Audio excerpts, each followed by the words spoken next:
ত্রিপুরা গোমতী জেলার জেলা পরিষদের নবনির্বাচিত সদস্যদের শপথ গ্রহণ অনুষ্ঠানে অর্থমন্ত্রী প্রণজিৎ সিংহ রায়। ত্রিপুরা গোমতী জেলার জেলা পরিষদের নবনির্বাচিত সদস্যরা শপথ গ্রহণ করলেন উদয়পুর রাজস্বী অডিটোরিয়াম হলে আয়োজিত শপথ গ্রহণ অনুষ্ঠানে উপস্থিত হয়ে। গোমতী জেলা পরিষদের 13টি আসনে নবনির্বাচিত সদস্যরা এদিন শপথ বাক্য পাঠ করেন। জেলা পরিষদের নবনির্বাচিত সকল সদস্যদের শপথ বাক্য পাঠ করান পঞ্চায়েত ডিপার্টমেন্টের ডিরেক্টর প্রসূন দে। পরবর্তী সময়ে গোমতী জেলা পরিষদের সভাধিপতি এবং সহকারী সভাধিপতিকে শপথ বাক্য পাঠ করান পঞ্চায়েত দপ্তরের সেক্রেটারি সন্দীপ আর রাঠোর।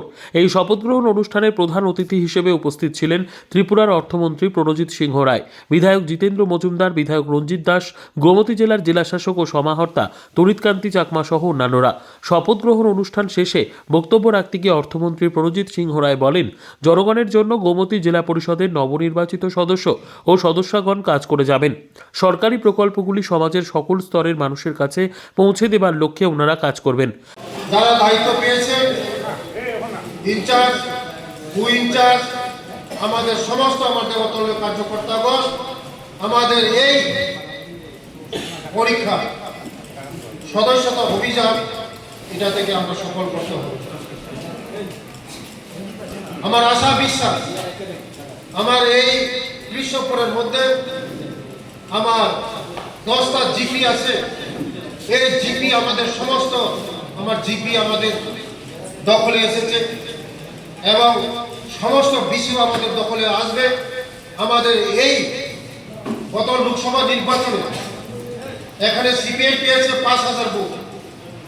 এই সিপিএম 5,000 বুথকে আমরা কিভাবে আমাদের এই সদস্যতা আমরা করতে পারি, তাদের বাড়ি করে গিয়ে আমরা তাদেরকে সদস্যতা আমরা করব।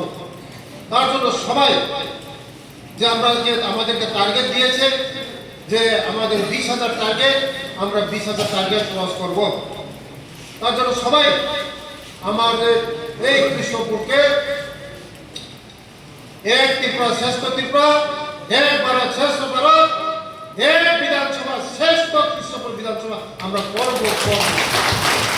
পাশাপাশি তাদের কাজে সহযোগিতা করার জন্য সমাজের সকল অংশের মানুষকে এগিয়ে আসার আহ্বান রাখেন তিনি। Bureau report, PB news. Annapurna medical hall, chemist and druggist. এখানে সকল প্রকার ওষুধ পাওয়া যায়। নবাবহাট মোড়, পূর্ব বর্ধমান। যোগাযোগ করুন 6295528655 অথবা 7602347696।